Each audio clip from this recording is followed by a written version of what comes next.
Mike Tyson, Jake Paul. I told you that I ranted about this last week. I'm still not seeing the hype.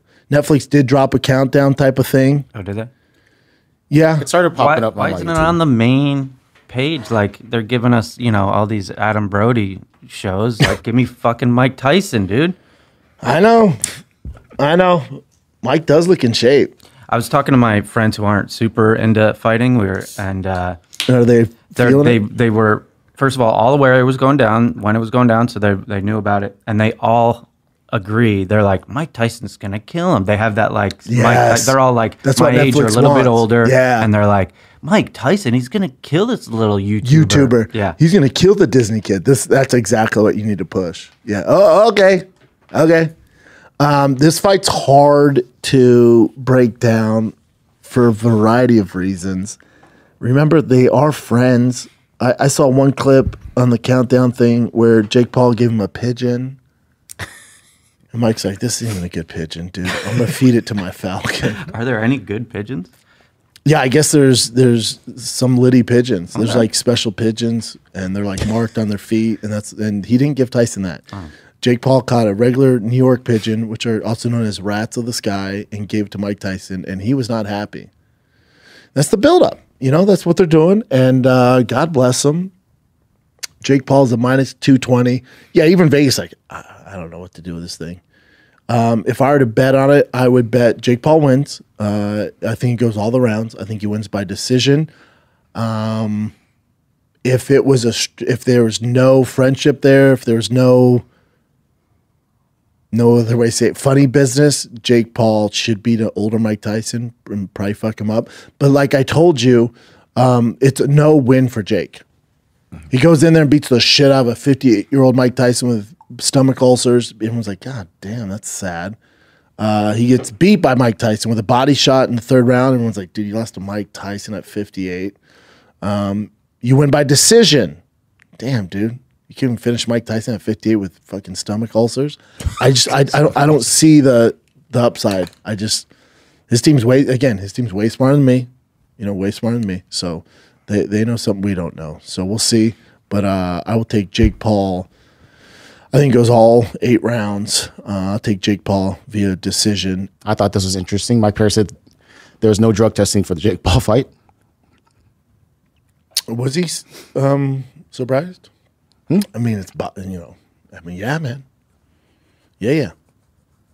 You don't think Mike Tyson's on anything? You think at 58, he's just on creatine and vitamins? Yeah, do your things, fellas. Do your things. I support it. Going back to the Tom Aspinall thing. Do you think that, so if John Jones does fight Alex Pereira and beats him, which I think he would, obviously, do you think it messes with his legacy at all if he doesn't fight Tom Aspinall? No, Tom has so much to do. Now, if Tom goes on to be the greatest of all time, that's like, man, wish we would have saw that fight. But John's not ducking anybody. John's just doing what's best for his pocket. Like, Tom has so far to go.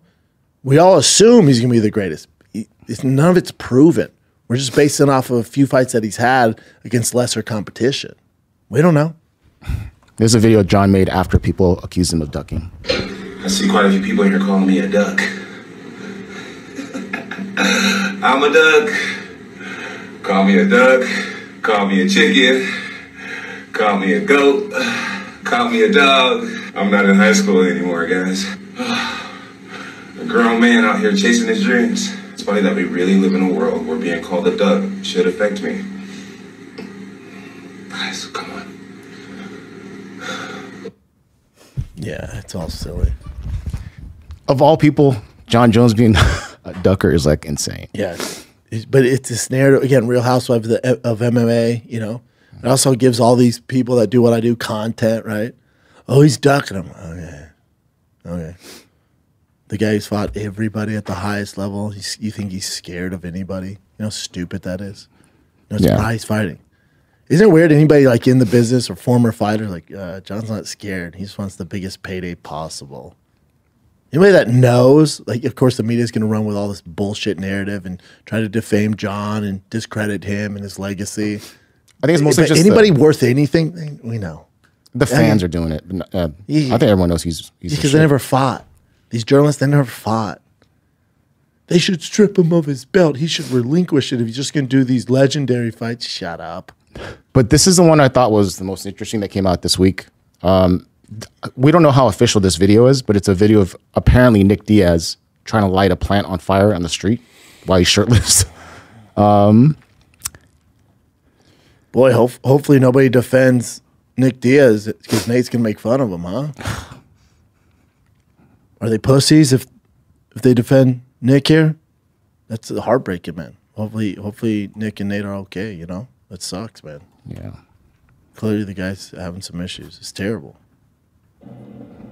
We all know this isn't normal behavior, right? But I can't tell if it's fake or not. Nick! What? What are you doing? Are you okay? Who's that for? Are you alright? Yes.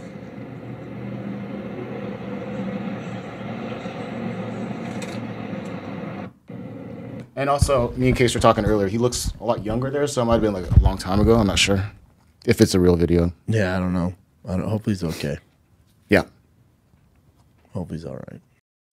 Tyson Fury on a Pound for Pound podcast with Kamaru Usman and Henry Cejudo talking about fighter pay. Okay. I think it's all about that. I'm all for fighters getting paid as much as possible because I know how hard this game is, the fight game. Getting knocked about year in, year out for little amounts of money, and you feel like you're not going anywhere, you're not doing anything, and all of a sudden you might get a breakthrough and it's for peanuts. And I know how difficult it is doing tough fights for no money. Been there, done it 1,000 times. So I'm all for the fighters making a ton of money as much as they can. You want the easiest fights possible for the largest amount of money. And anyone who says they want the most difficult fights possible for the least amount of money is a liar. There you go. It's weird. It's like all fighters know what the fuck they're talking about. Yeah, it was just funny. Yeah, just cosigns. I mean, one of the greatest heavyweights to ever do it in boxing. It's like, yeah, you want the easiest, most money possible. Weird. It sounds like that's what the GOAT John Jones is doing right now to y'all while y'all are crying. Remember Luis Pena? Bob Ross, the violent Bob Ross guy? And he had like some issue with the domestic violence or something like that. Yeah, it got dark. I guess he's still fighting, and then he got tapped out by a reverse triangle and then retired. Not in the UFC. No. Cage Titans. They let him go right away. Now he's got the reverse triangle. Yeah, he's got it locked. Oh, damn, that's actually pretty locked in there. His arms are crossed, too. You might have it. Payne, it might be out of... Anyway, he tapped to it, and now he's retired. Yeah, I get it. You tapped out by a reverse triangle. You're like, man, fuck this. Shall we get into the Conor McGregor stuff? We can, yeah. Okay, well. So Conor McGregor, so right now in America, it's not in the news here. Some people are reporting a little bit. It's a civil lawsuit from a girl claiming that Conor McGregor raped her. If you have been following this trial, and it's going on in Dublin, it's actually on national TV out there. It's a pretty big deal out there. It's definitely a money play. The girl, the evidence that you see, she's just some pictures of bruises that were on her. There's also evidence of text of her talking to Conor supposedly after the incident happened, like flirting with him. There's video of her kissing his arm after this stuff. Apparently she came for money before. She also texted her boyfriend after that she was fine, you know, like she was having a good time, so he didn't worry. She says it's because he didn't worry, but it just sounds like a money play here, you know. Yeah, and there's some like weird details that were kind of nasty. Like she had a tampon inside her, and it was like rough sex. Says, part of all the web of lies you were weaving, you were telling lies to your ex-partner and he was catching you out on some. And then she said she was upset and confused and hurt by what happened, and she did lie to her former partner. I was raped, battered a few hours before that, so my mind wasn't perfect at the time. I didn't care about anything at the time. All I cared about was my body and how hurt I was. I didn't care about anyone else. Oh, she's suing this guy too. Who's that guy? He was apparently with Conor. Okay. Yeah, sounds like a money play. Yeah, dude. Some 2018, it's civil, not. I'm so skeptical of this girl. So, yes, yeah, we all are. They say claim that Miss Hands did not know her friend and the second defendant were having sex because she saw them. I think it's another made up story.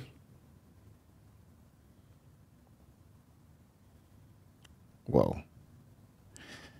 Yeah. There were moaning noises and noises that indicated you were having a good time, not a bad time. Yeah. Yeah, it's all. We'll see how it shuffles out. It's also like, I'm not saying, it's also her being in a relationship, and then, you know, when this came out, Yep. she has to lie, or she wants to lie to her 100%. boyfriend about She has like, a history of lying before. Yep. She's like, yeah, I did lie to protect all I care about is myself. You're like, okay, this is going down a weird road. It's weird how big it is out in Europe and Ireland, and then here it's just. That's what's kind of cool about that area, though. They don't like in Ireland. They don't let news out unless it's like official, like the, you know, whatever the decision is in court. Yeah.